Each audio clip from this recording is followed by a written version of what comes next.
Hey, what's up, everyone? I am Gian. I'm here with Tuhon Jared. We're simulcasting live directly on the PTTA Facebook page and as well as the brand new PTTA YouTube channel. Finally, right? Yep, it's finally, yeah, after all these years, we finally got one going. Yeah. Okay, so just this is a quick sit rep. 200. I just got some questions for you. First of all, with COVID and everything, what the heck is going on? What's going on with global conferences? Are they happening? Are they not happening? Which are more likely to happen? Can you talk to us about that? Yeah, so things in some parts of the world, we're still struggling a little bit, and and we're supporting those of our network that live in those areas. Other parts of the world are starting to open up. Here in the state of Utah, they've pretty much removed all government restrictions on the pandemic. The mask mandate was lifted a month ago, and things are moving in a good direction. So our USA conference is definitely a going to happen. It's a go. And then I just received word from some of our German affiliates that the Andalusia conference in Spain is likely to go too. We will announce that officially next month when we have a better view, but based on how things are moving in that part of the world, I was told yesterday that it's more than likely a go. So, yep. All right. So the USA conference definitely happening. The European conference that typically happens in Spain and will happen again is what? Can you give a percentage? I'd say like it's 80% a go. They just want to wait just a little bit longer to say let's start, booking reservations and stuff. But I was told yesterday that it's sounds like about an 80% go. 80% go for and do we have a time frame for that? Yeah, that's in September. I can tell you the exact dates here. September 6th through 13. It's like that's the like arrival and departure days. Okay. 6 through 13. Yeah, for anyone that hasn't, if you're just antsing to get out of the house and go travel somewhere to a beautiful destination. For those that have not joined our European conferences, man, it's definitely worth the investment. We stay on a beautiful beach in the Andalusian coast of Spain, and we stay in a resort that has buffet meals 3 times a day. I mean, Paulo, you were there at our last one, and so you know how amazing the location is, the beautiful Spanish sun, and just training opportunities all day long. So it's just a ton of fun. Yeah, for me, the food alone is worth the price. But those buffets were crazy. Yeah, and they're not like a run of the mill all you can eat buffet. It's good food. Yeah. Mm-hmm. And also, for members of the PTTA who have the misfortune of also following me on social media, I often talk about the German fighters and I often talk about the French fighters within the PTTA. This is because the French and the Germans go to this one, right?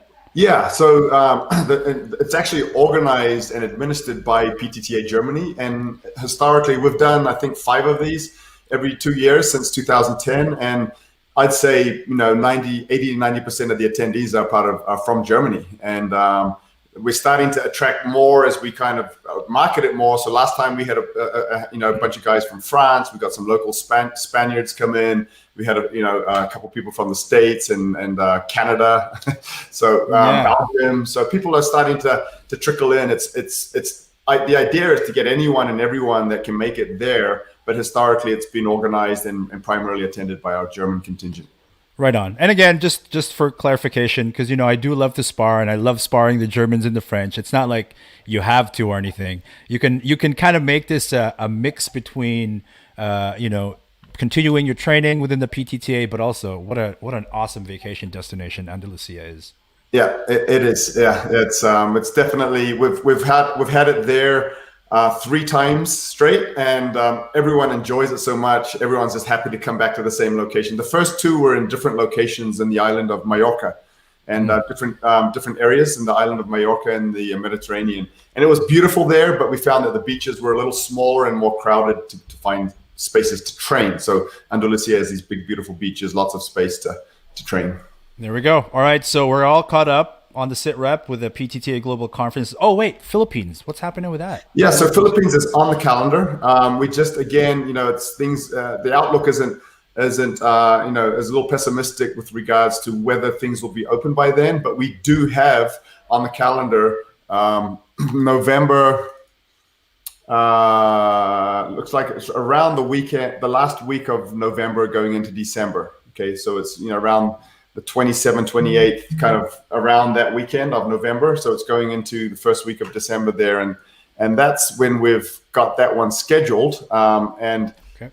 it's just a matter of how things, we'll give it a few months and see what the outlook is looking like in the Philippines. And if things are looking good, then it'll be a go.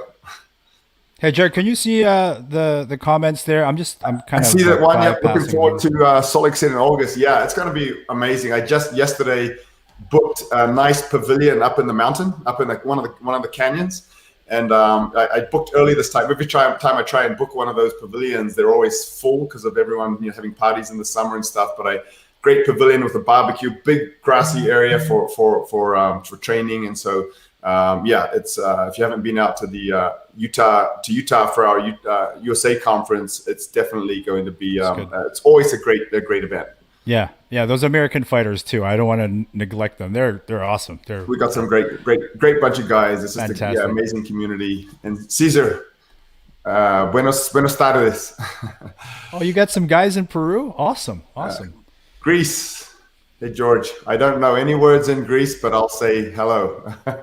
I know some English words. I know some words in Greece, probably Greek not appropriate. All right. Not a country I've never been to, but beautiful country there. So one day. Yeah, one day.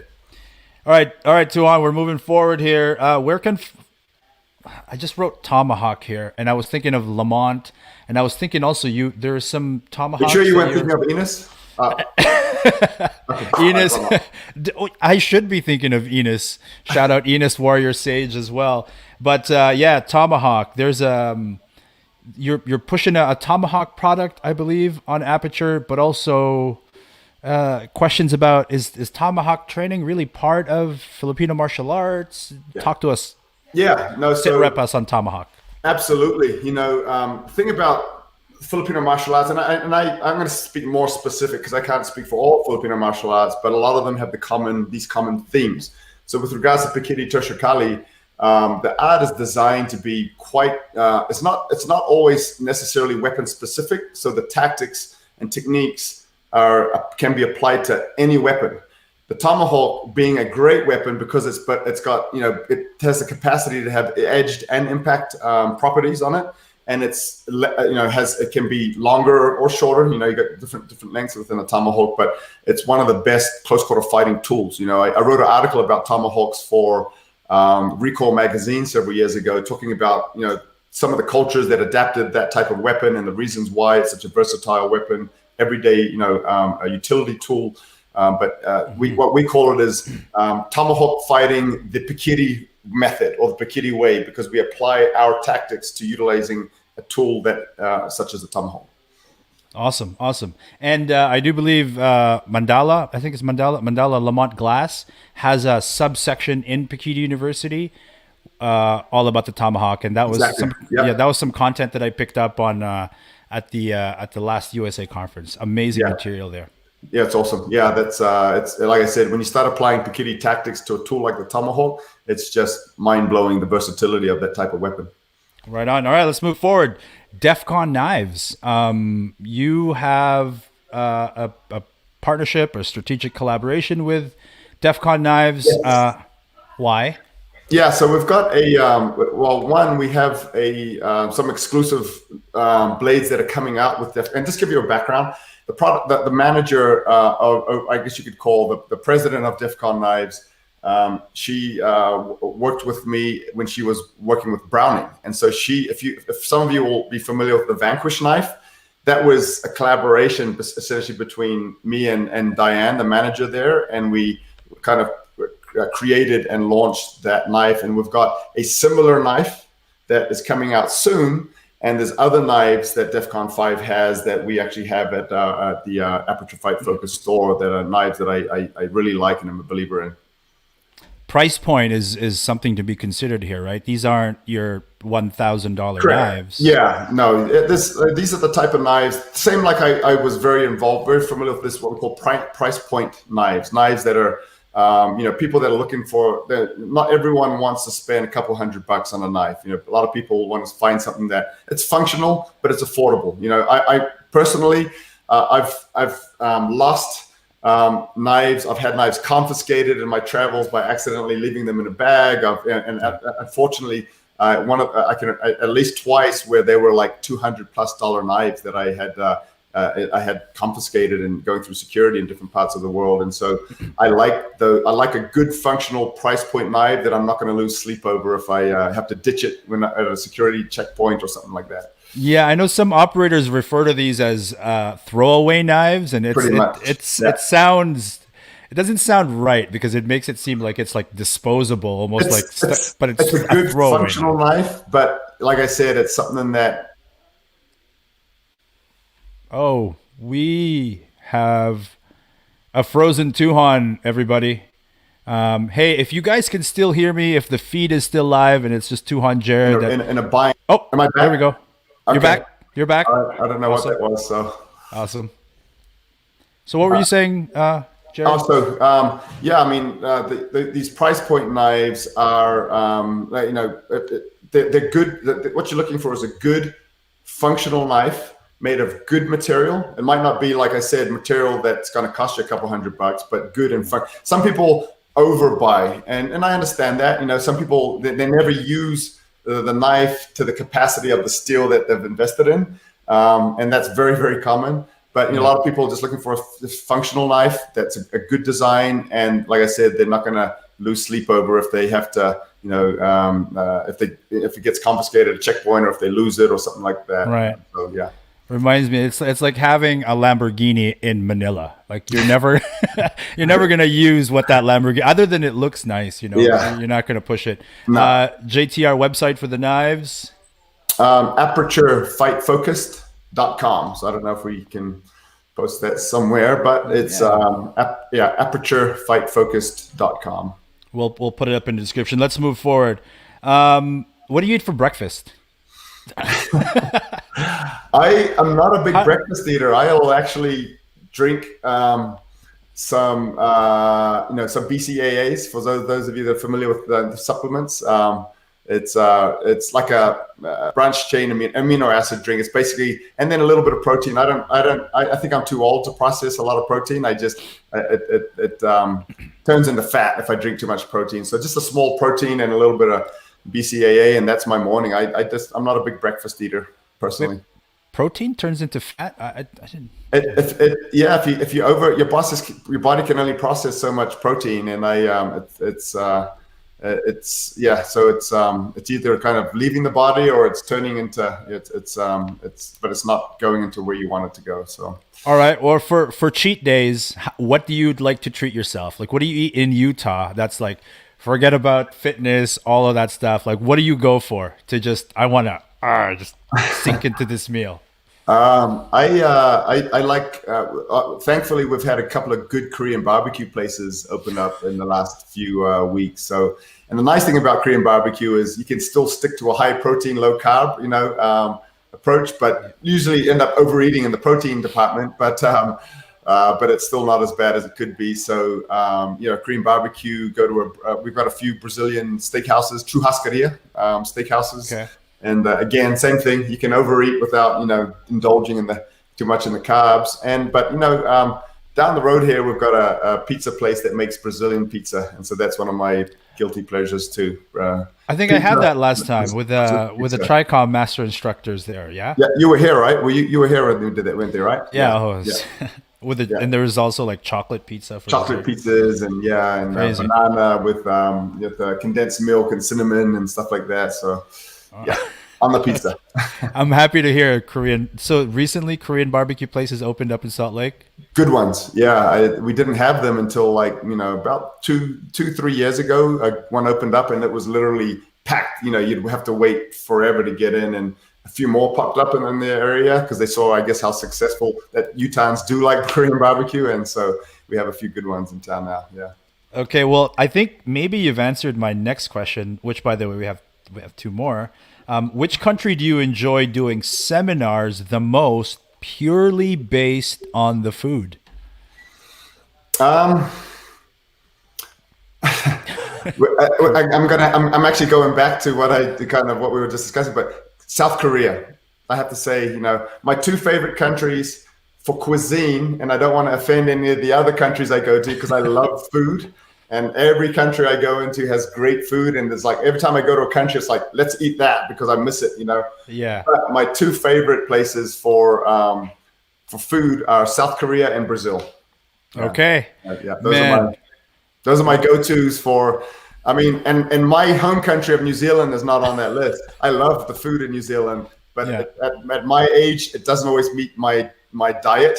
It's very rich and heavy, the food in New Zealand. So South Korea and Brazil. Yeah.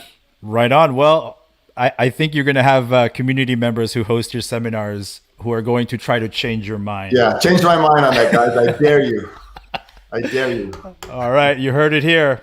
Okay, so same question. Your favorite countries to do seminars, but purely based on sightseeing.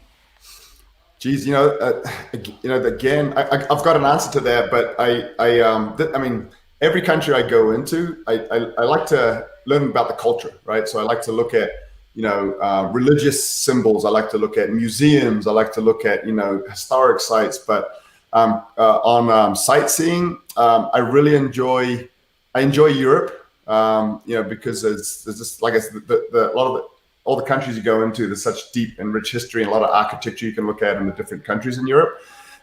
Japan, I've enjoyed, looking at things in Japan. Go down to Kyoto, where a lot of the older castles and temples are and stuff. And that's more when you look at at things that people have built. If you look at more nature, I love. I'm a beach person, so I really love the beaches in the Philippines. Going to places like the coast of Spain and areas where I can just I really enjoy the coast. I could go on that list. There's every country I go into. There's I just enjoy seeing those things, but those ones just pop into my mind first. We got Cesar here already taking you up on the challenge. Hey, I accept the challenge. I've never been to Peru, and I've heard a lot of good things about food. I think there's a Peruvian restaurant here in town. I know that restaurants in America don't always accurately represent the food in that country, but I'd love to try some real Peruvian food sometime. I like those. These are the corn, right? Those big. They use some of that. The unique strains of corn down there, and they cook too, that I've enjoyed in the past. But that sounds awesome. Yeah. On that note about our American representation of international cuisine, I think Italians would agree with you. I love the countries, but Chinese, Italians, Mexicans. It's the list goes on. But we do have some amazing poutine. It's called. It's just fries with gravy and cheese on it. It's just American poutine. American poutine. For those of you guys who don't know, poutine is Canadian, but it's French fries, cheese, and gravy. So on paper it's American, but it's actually it's a Canadian thing. All right, Tuhon, Jared, that's our time. That's 20 minutes. Any parting words for the community before we get going here? No, guys, look forward to hopefully you can look out to more of these podcasts. We're going to do them on a regular basis, and hopefully you guys will join us. Feed us some things that you want to hear us talk about during these podcasts, and keep training, guys. Things are in some parts of the world, things are starting to look up. In-person training possibilities are starting to slowly trickle back. And for those of you that are still in areas where it's a bit of a struggle still, we're with you, and just kind of stick at it and keep your training up, even if it's on your own or with a constant training companion. And we'll see you next time. All right, that's the SITREP, the PTTA SITREP. We're gonna end this with an outro for Tricom, if that's okay. That way we have a little lead out. All right. Thank you guys for joining us. Take care. All right.